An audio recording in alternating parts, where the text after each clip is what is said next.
Have you ever asked that question, for yourself?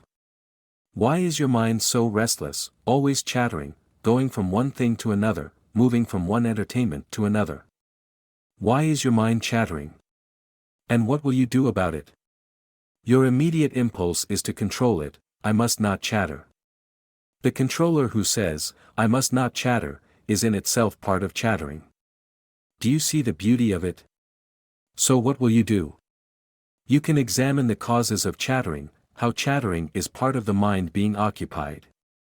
The mind, including the whole structure, the brain, must be occupied with something, with sex, with television, with cooking, with cleaning the house, with football, with going to church, always occupied.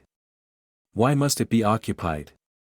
If it is not occupied, are you not rather uncertain? Do you not fear being unoccupied?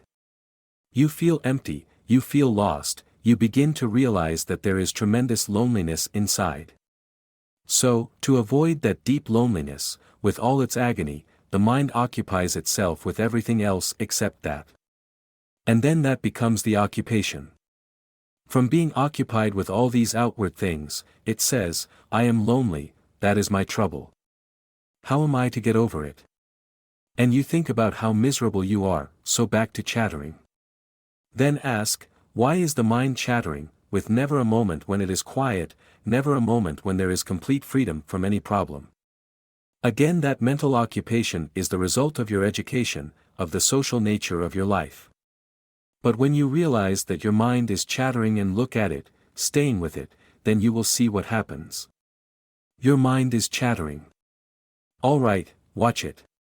You say, all right, chatter. You are attending, which means you are not trying not to chatter, not saying, I must not, or suppressing it, you are just attending to chattering. If you do, you will see what happens. Your mind is clear, and probably that is the state of a normal, healthy human being.